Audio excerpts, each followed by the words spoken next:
Na palavra de Deus, aonde mesmo? Marcos 9. Isso, de 30 a 50. Marcos 9, de 30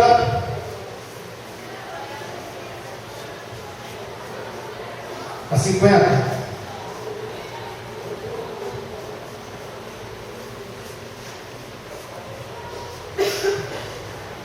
Assim diz a palavra de Deus. Marcos capítulo 9, versículos 30 a 50.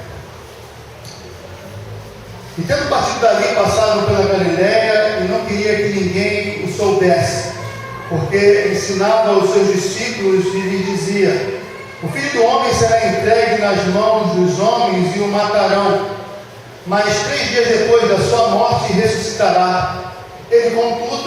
Eles contudo não compreendiam isto e temiam interrogá-lo. Tendo eles partido para Cafarnaum, estando ele em casa, interrogou os discípulos: de que é que discorrieis pelo caminho? Mas eles guardavam silêncio, porque pelo caminho haviam discutido entre si sobre qual era o maior. E ele, assentando-se, chamou os 12 e lhes disse: se alguém quer ser o primeiro, será o último e servo de todos. Trazendo uma criança, colocou-a no meio deles, e tomando-a nos braços, disse-lhes: qualquer que receber uma criança tal como esta, em meu nome, a mim me recebe. E qualquer que a mim me receber, não recebe a mim, mas ao que me enviou.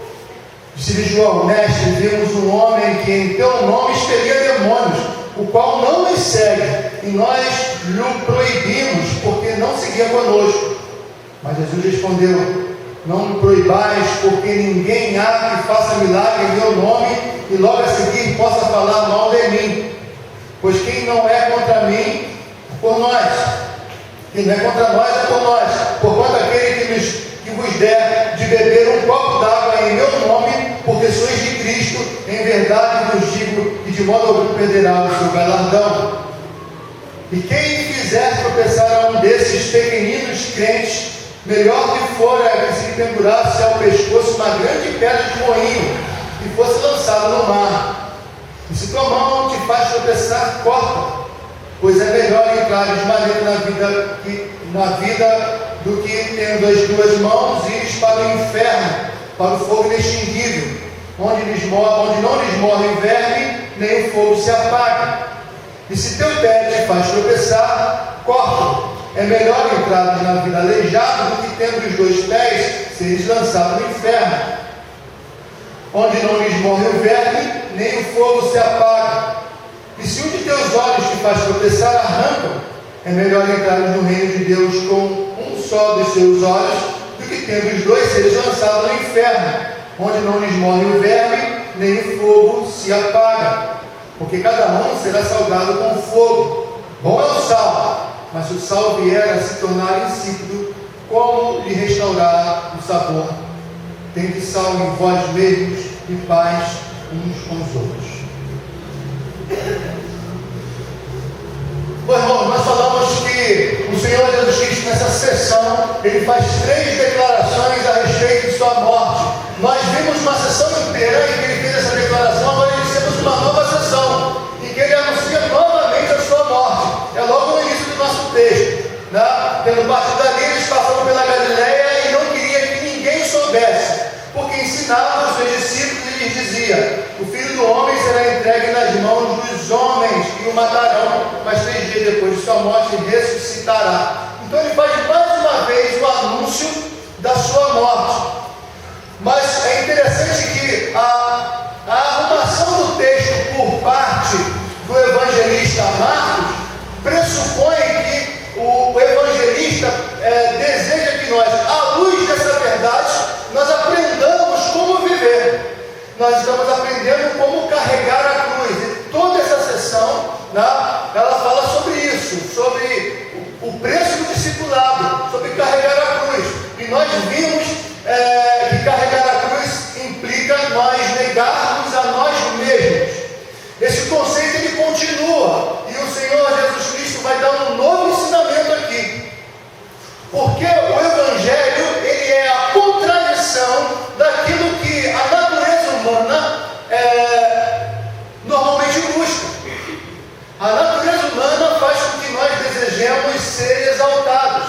Nós queremos sempre o sucesso, seja onde for que nós estejamos.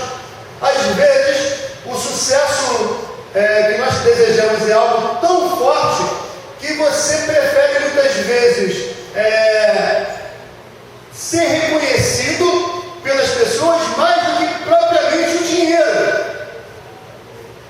O sucesso, muitas vezes as pessoas elas se vendem, elas negociam a sua própria vida para serem reconhecidas, para que as pessoas as vejam. Nós vivemos num mundo de extrema competitividade, de extrema rivalidade. Nós estamos sempre competindo uns com os outros. O pastor falava da dificuldade que ele teve, já contei isso aqui para os irmãos, de organizar um retiro espiritual para a igreja e organizar toda a programação do retiro sem ter uma competição. Ele queria promover a atividade do retiro, mas sem botar grupo A, grupo B e fazer gincanas um contra o outro. Ele queria apenas atividade em que todo mundo trabalhasse junto e as pessoas exercitassem a comunhão. Mas ele sentiu extrema dificuldade. A gente quase que não consegue imaginar um retiro espiritual sem ter uma gincana desse nível, em que as pessoas vão competir, as pessoas criam o nome do time tal, o nome da equipe tal, e a gente vai ver qual é o nome mais bem feito, que tem mais de acordo, e etc., que venceu as atividades. Nós queremos vencer. Nós somos incentivados por isso. Se você chegar e promover, seja qual for a atividade, e no final da atividade você disser o seguinte: nós vamos ver quem vai ser o melhor, as pessoas se sentem incentivadas. Se você disser, vamos ter uma atividade na igreja no dia tal, você dizer, quem vier vai ganhar um prêmio tal. E nós incentivamos, e nós colocamos, nós fazemos sempre esse tipo de coisa, porque nós gostamos disso. É assim em todas as áreas. Isso é uma tentação muito grande. Os discípulos estavam discutindo entre eles. O Senhor Jesus Cristo percebeu, não apenas o burburinho, mas o Senhor Jesus, aquele que sonda corações, que sabia exatamente do que eles estavam falando. Tanto sabia que, apesar dos discípulos não dizerem para ele do que eles estavam discutindo, o Senhor Jesus já foi direto no centro da história, foi direto no âmago, no cerne do problema.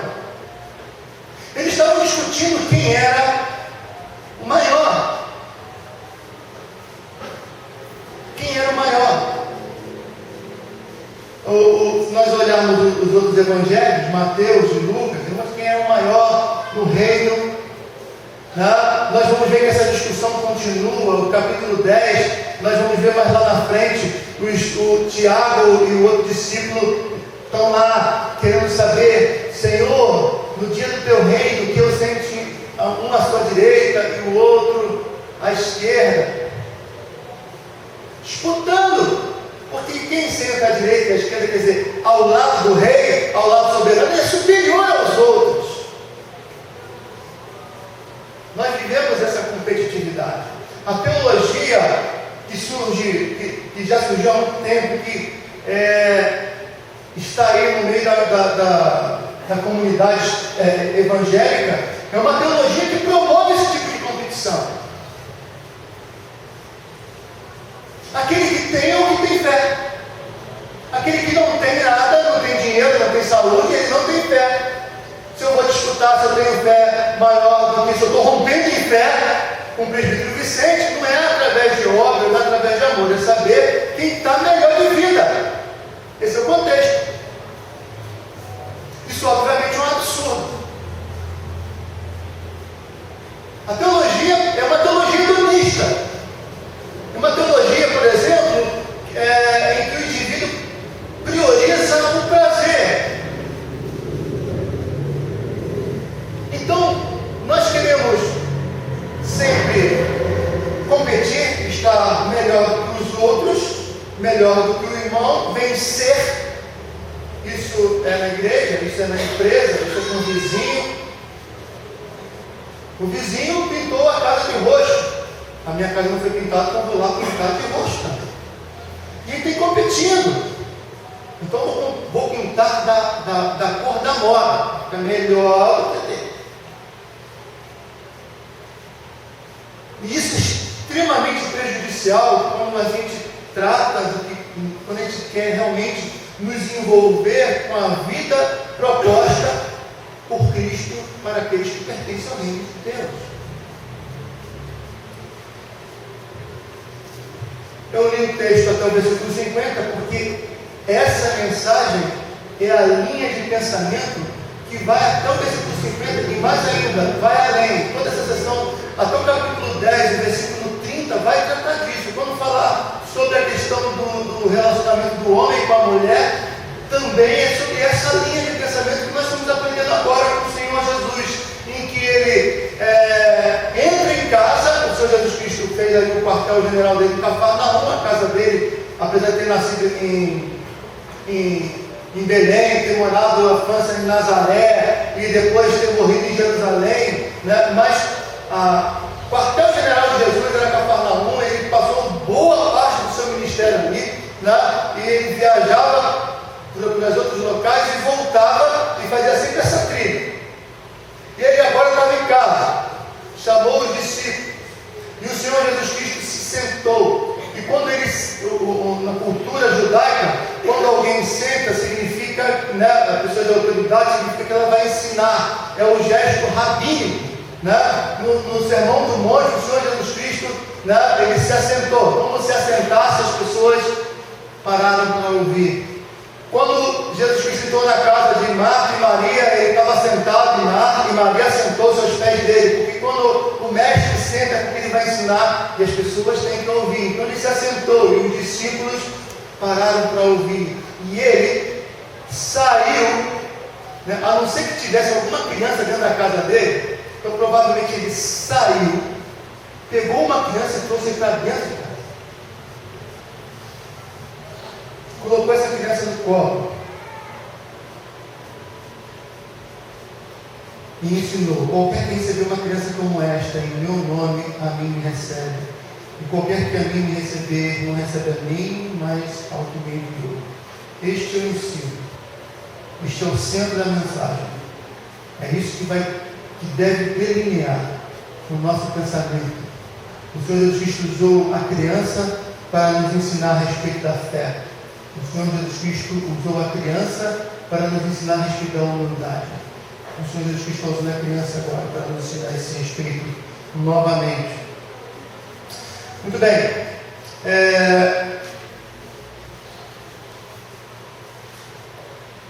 O que significa receber essa criança? Na cultura judaica, uma criança, ela era tida como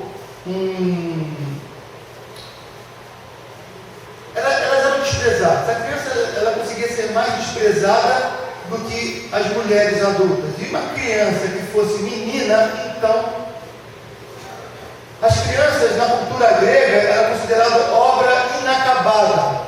Então as crianças não eram apenas desprezadas no contexto judaico, mas no contexto grego também. É muito interessante porque a literatura trata disso. Nós vamos perceber, por exemplo, a literatura judaica, né, diz assim, um texto: aquele que ama seu filho usará com frequência um chicote para no fim se alegrar. Isso é um escrito, né, que está em Eclesiástico, que é um texto apócrifo, todavia é um texto judaico, né? Não é um texto bíblico que nós reconhecemos como inspirado. E assim como Macabeus, a gente não entende como inspirado, mas o livro de Macabeus é um livro histórico muito interessante para você saber o que aconteceu naquele período intertestamentário, coisa e tal. E o texto de Eclesiastes, senão nós vai conseguir compreender um pouco da cultura judaica. E como é que eles entendiam o trato com as crianças. E quando o Senhor Jesus Cristo, ele pega essa criança, ele acolhe, ele a leva ao colo, e diz que os discípulos deveriam receber aquela criança, ele está mostrando que o coração do servo de Deus tem que estar disposto a acolher o humilde. Mas só existe um jeito de você acolher o humilde da forma como Jesus Cristo ensina, sendo humilde. Só existe uma forma de você acolher o servo sem se sentir superior àquela pessoa, sendo servo. Quando o Senhor Jesus Cristo diz quem recebe essa criança recebe a mim, ele está sendo muito mais profundo, porque se você olhar os textos paralelos, ele vai mostrar que nós devemos ser como uma criança. Nós devemos ser como uma criança que era naquele contexto judaico, extremamente desprezada.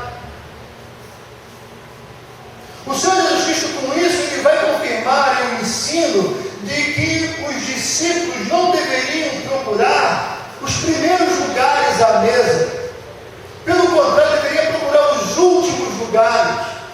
Os últimos lugares à mesa, num contexto, por exemplo, se não existir você naquela época será convidado para um jantar.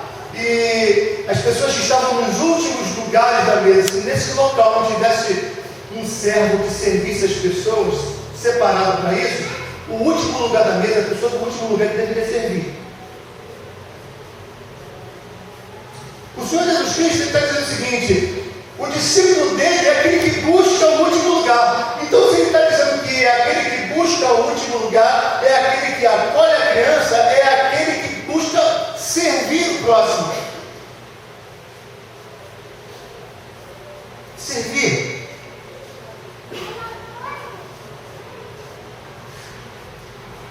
A comunidade de Jesus, ela recebe os humildes porque ela é humilde, porque é serva, porque é a última de todos. Quem quer ser o primeiro, que seja o último.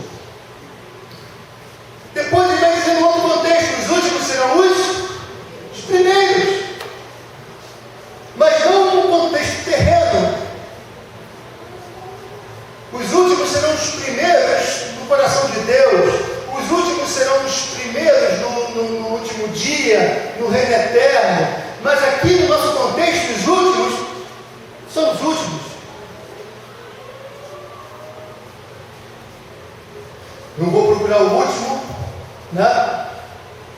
Porque diz o texto bíblico, se eu procurar o último, né, o dono da festa ele pode me tirar do último e me honrar colocando o primeiro. Não é isso que o texto diz.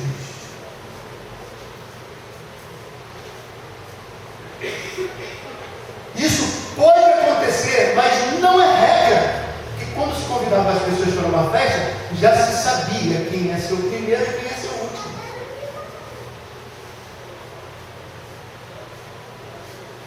Se chamaram Jesus Cristo para uma festa e ele foi o convidado principal, as pessoas que vieram com ele, os discípulos, ocupariam os outros lugares, e não o lugar principal. O lugar principal seria de Jesus. Se você convida alguém com a sua família, esse alguém vai ocupar o primeiro lugar, a esposa vai ocupar um outro lugar inferior, e o outro vai ocupar, o filho vai ocupar um lugar mais inferior ainda. Aqueles que estão atrelados a Jesus, se o Senhor Jesus Cristo no dia da ceia lavou os pés dos discípulos, ele está dizendo: eu sou o último, eu sou o que sirvo, eu não vim para ser servido, eu vim para servir. Ora, o Senhor Jesus Cristo ele vai dizer também: o discípulo ele não é maior do que o seu Senhor. Se o Senhor Jesus Cristo veio para servir, para que nós estamos aqui? Se não para servir também.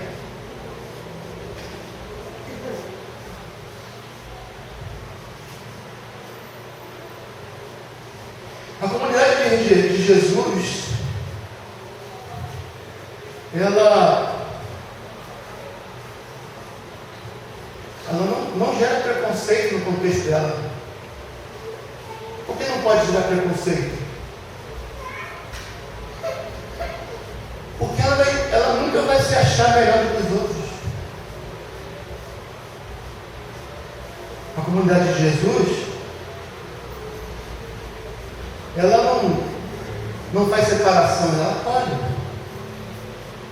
Aí, João, lá no versículo 38, diz assim: Mestre, vimos um homem em teu nome expelia demônios, o qual não nos segue. Nós o proibimos, porque não seguia conosco. Essa atitude, que é repreendida pelo Senhor Jesus Cristo, está dentro do nosso ensino. Por quê? Porque eles se sentiam superiores daquele camarada que expulsava demônios em nome de Jesus, porque eles andavam ao lado de Jesus. Mas o Senhor Jesus Cristo, mas ele está fazendo a mesma coisa que vocês tentaram fazer e não conseguiram. Se lembra quando eu desci do monte? Que vocês estavam tentando expulsar o demônio daquele jovem e vocês não conseguiram? Pois é, ele não anda conosco, mas em meu nome ele expulsa demônio e ele consegue. O que os discípulos estavam muito certamente tentando impedir aqui é que alguém se sobressaísse em relação a eles. Porque eles estavam buscando ser os melhores. Eles estavam buscando os primeiros lugares do reino. E quem ia dizer esse primeiro lugar? Não pode ser Jesus. Jesus é que vai dizer que eu sou o primeiro, que eu sou o segundo, que o outro é o terceiro. Então eu não vou botar um camarada melhor do que eu expulsando demônio por aí, senão ele vai ocupar o meu lugar.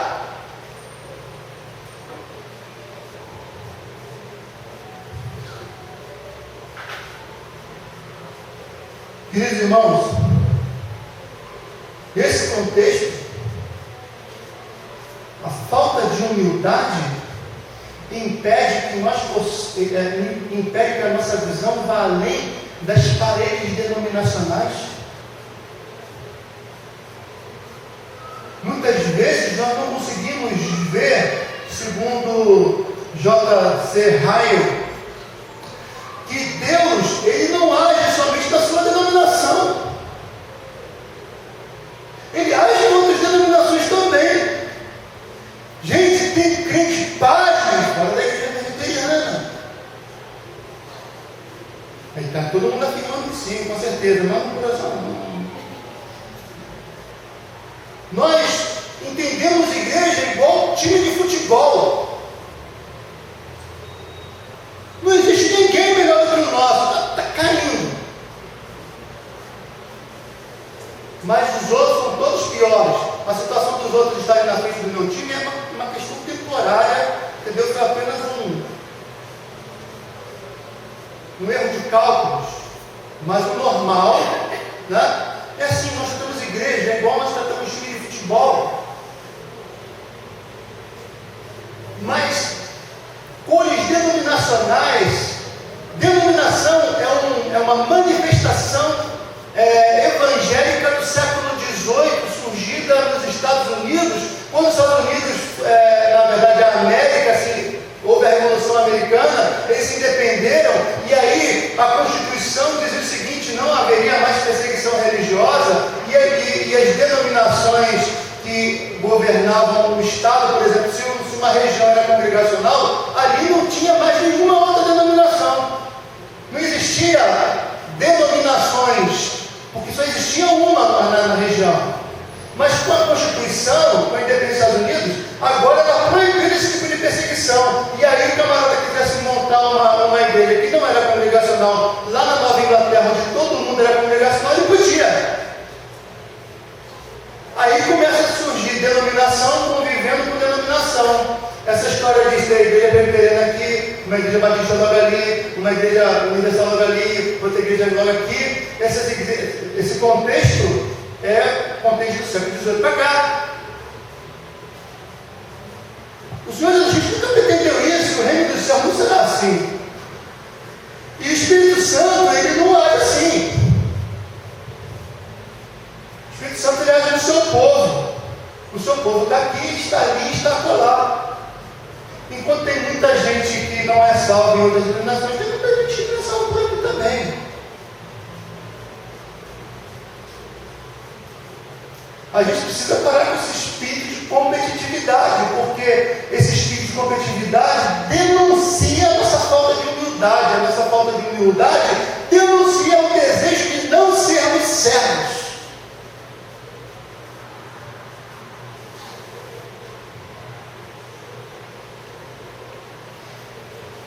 E aí, que o Senhor Jesus Cristo, Ele amplia a visão dos seus. Os pequeninos, que é representado por aquela criança, Ele amplia. Os pequeninos dele não é mais só as crianças, mas os pequeninos de Jesus são todos aqueles que o servem, que o amam, que são seus discípulos. Esses são os seus pequeninos. E o Senhor Jesus Cristo trata, com esse carinho. Ele vai dizer assim, versículo 42, quem quiser tropeçar a um desses pequeninos crentes, melhor lhe fora que se pendurasse ao pescoço uma grande pedra de moinho e fosse lançado ao mar. E as palavras do Senhor Jesus Cristo protegendo a sua igreja. Então, se eu entro em choque com alguém que está pregando em nome de Jesus, pregando o Evangelho em nome de Jesus, mesmo que haja nessa denominação, existe, irmãos, os irmãos sabem que eu falo muito abertamente, existem igrejas que não são igrejas, são sinagogas de Satanás que não pregam o Evangelho. Não estou falando dessas igrejas, estou falando de igrejas cujas diferenças estão em questões secundárias, Então, igreja presbiteriana, igreja batista, igreja Assembleia de Deus, são igrejas que se diferenciam em questões secundárias, que no dia do juízo a gente vai ver, E mesmo assim, quando tem que descobrir, estava fazendo esse assunto, glória a Deus, e ninguém vai querer ser melhor do que ninguém. É disso que eu estou falando, Então fique bem claro, porque senão a gente não pode tomar a interpretação errada aqui, A gente vai dizer que qualquer um que expulsa demônio, aí fora a gente tem que parar e tem que respeitar dizendo que é de Jesus. A gente sabe que lá no dia do juízo, o próprio Senhor Jesus Cristo diz: Senhor, quantas vezes nós em Teu nome expulsamos demônios, em Teu nome operamos muitos milagres. O Senhor Jesus Cristo vai dizer: nunca vos conheci. Apartai-vos de mim, vós que praticais a iniquidade. Ok? Então, o contexto desse rapaz que expulsava demônio, expulsava legitimamente em nome de Jesus, de maneira legítima. Ok? Não é do que nós temos testemunhado por aí, e que no dia do juízo, os ovelhas serão separados dos cabritos. Então, isso precisa ficar bem claro. Aí o Senhor Jesus Cristo vai dizer: se a tua mão te faz tropeçar, corta. É melhor entrar uma maneta do que com as duas mãos eles para o inferno. Ele continua: se seu pé te faz tropeçar, corta. É melhor entrar na vida aleijado do que tendo os dois pés se lançar no inferno. Se os teus olhos te faz tropeçar, arranca-o. É melhor entrar na vida de Deus com um só de teus olhos, e tendo os dois eles lançados para o inferno, onde não morre o verme nem o fogo se apaga. Expressão grega, vai usar a expressão gemena, que diz respeito ao vale de Inom. O vale de Inom era o vale que na época do rei Manassés, o povo de Deus se desviou do Senhor e eles ofereciam seus filhos em sacrifício. E aí o profeta Jeremias, inclusive, ele lança uma maldição sobre esse lugar. Na época do Senhor Jesus, nesse local funcionava uma lixeira. E nessa lixeira estava constantemente pegando fogo. E onde tem lixeira tem sempre verme. O Senhor Jesus Cristo usa essa visão do Vale de Inom, da Geena, da lixeira que eles tinham esse conceito ali, para exemplificar o inferno, onde o fogo está sempre queimando e os vermes estão sempre presentes. O que o Senhor Jesus está dizendo aqui, a questão do braço, da perna, cortar fora, o que significa isso? No contexto judaico da época do Senhor Jesus, eles entendiam que alguns instintos estavam conectados aos órgãos do corpo, e por isso, se você tinha algum instinto ligado ao órgão do corpo, por exemplo, a pessoa roubava, é porque ela tinha esse instinto negativo no órgão do corpo, quer dizer, na sua mão. Então essa mão traz vergonha, é melhor que você a corte. Então o que o Senhor Jesus está dizendo aqui? Que você deve cortar a sua mão, o seu pé? É óbvio que não, porque o Senhor Jesus Cristo, Ele mostra que os nossos pecados não estão constantes nos nossos órgãos em si, mas na nossa alma, no nosso coração. Então você tenderia a se matar. Percebe o contexto? Não é isso que o Senhor Jesus está falando. O que o Senhor Jesus está falando é que nós devemos renunciar àquilo que nos faz pecar. E qual é o pecado aqui? O pecado é justamente esse denunciado em todo o texto que nós lemos, e que ele conclui: porque cada um será salgado com fogo, bom é o sal, mas se o sal vier a tornar-se insípido, como lhe restaurar o sabor? Tende estar em vós mesmos e paz uns com os outros. Tudo isso que o Senhor Jesus está falando é: se você tem pecado no seu coração que te impede de ser um servo, te impede de ser humilde, te impede de acolher as pessoas, confesse o seu pecado ao Senhor, renuncie a esse pecado, porque você vai para o inferno se você continuar assim. Jesus Cristo morreu por um povo e Ele não vai tolerar ninguém que separe esse povo. Esse é o ponto.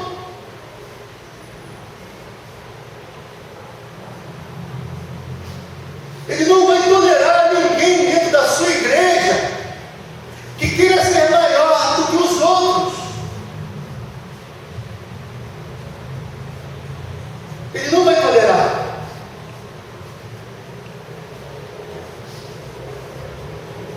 A comunidade de Jesus renuncia àquilo que pode trazer separação. Ela corta na raiz do problema. Como é que você corta essas questões? Primeiro, orando ao Senhor, confessa ao Senhor: Senhor, eu sou egoísta. Use as palavras certas, tá? Nós gostamos de usar palavras genéricas, não é isso? Senhor, nós somos pecadores. Isso é uma palavra genérica. Senhor, eu sou adúltero. Senhor, eu sou egoísta. Senhor, eu sou lascivo. Senhor, eu sou avaro. Eu sou pão duro. Senhor, eu não gosto das pessoas. Eu não me relaciono bem com elas. Conserta meu coração. Esse é o ponto. Sabe por quê?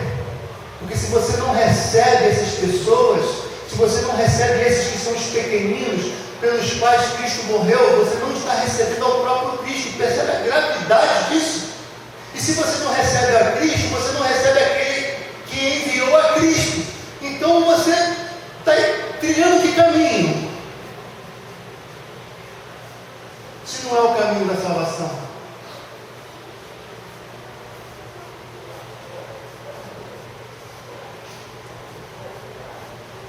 E os irmãos, o povo compreendeu o significado da cruz. O povo que compreende o significado da cruz sabe o que é ser comunidade de Jesus. Comunidade de Jesus.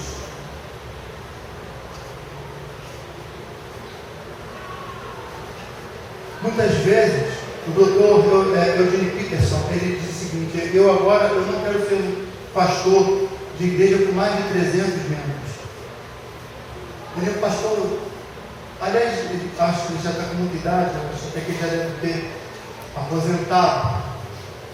Mas ele tinha tomado essa determinação enquanto estava no ministério, e ele disse isso porque as pessoas não se conhecem.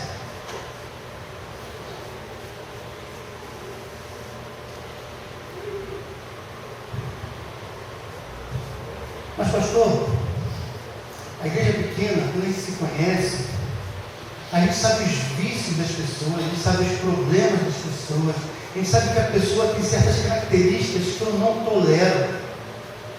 Pois é, aquela característica que você não tolera está sendo benéfica para você, sabe por quê? Porque está denunciando a malignidade que vive no seu próprio coração. Se você não tolera alguém, o mal está em você.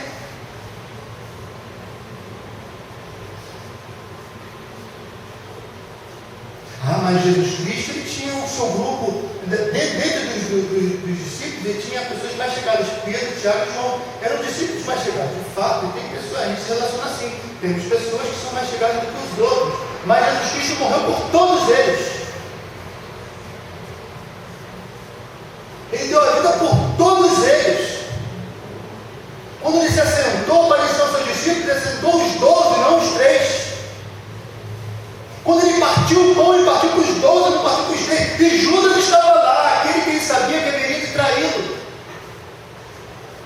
Irmãos, a comunidade de Jesus é aquela que se diferencia da sociedade lá fora, porque a sociedade lá fora está dizendo: olhe para você mesmo, cuide de você, você é o cara, você é a mulher, você precisa vencer, você precisa ter sucesso, você precisa explodir. Está acima de todo mundo. Você precisa estar debaixo dos holofotes. E o Senhor Jesus está dizendo que não. O Senhor Jesus está dizendo que você precisa sair dos holofotes. Você precisa se considerar menor do que os outros. Porque se você quiser ter convívio com alguém, querendo ser superior aos outros, não vai conseguir. Não vai conseguir ter convívio, não vai conseguir viver na comunidade de Cristo, não vai conseguir viver com Cristo. Sabe por quê? Porque lá no céu, aquela pessoa que você não tolerava está bem do ladinho de Jesus.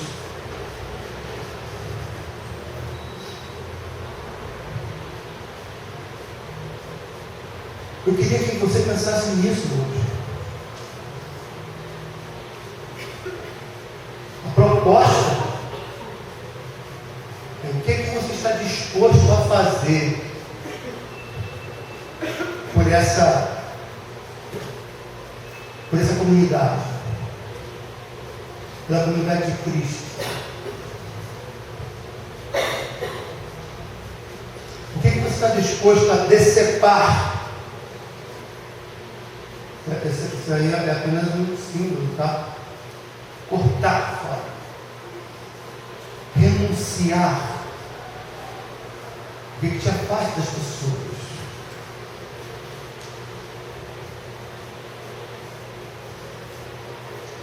Números, capítulo 11, 2 profetas começaram a profetizar no arraial. Chegaram para Moisés e disseram assim: Moisés, proíbe esses caras de profetizar. Onde esses caras surgiram para profetizar? Moisés repreende aquelas pessoas assim como o Senhor Jesus Cristo repreendeu os discípulos.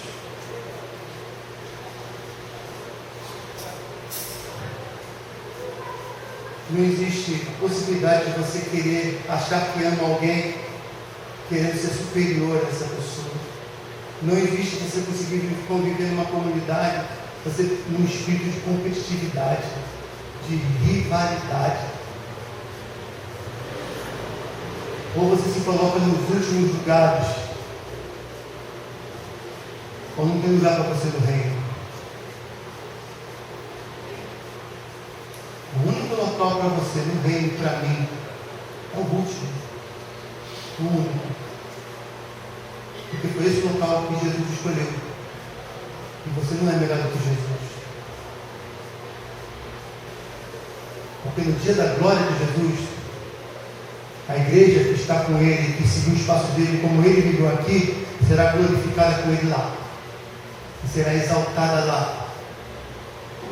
E seremos exaltados, seremos juízes, inclusive, diz o Apocalipse. Que Deus assim nos abençoe.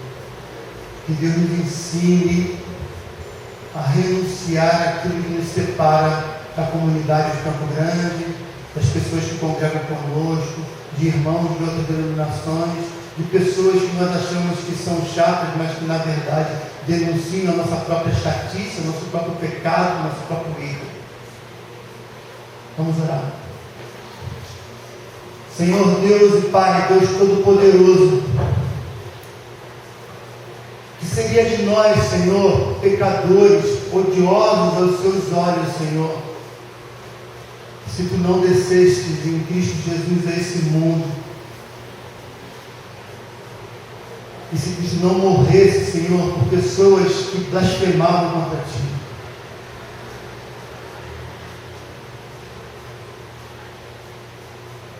seria de nós, Senhor, se Tu não olhasses para nós com amor, quando nós éramos Teus inimigos?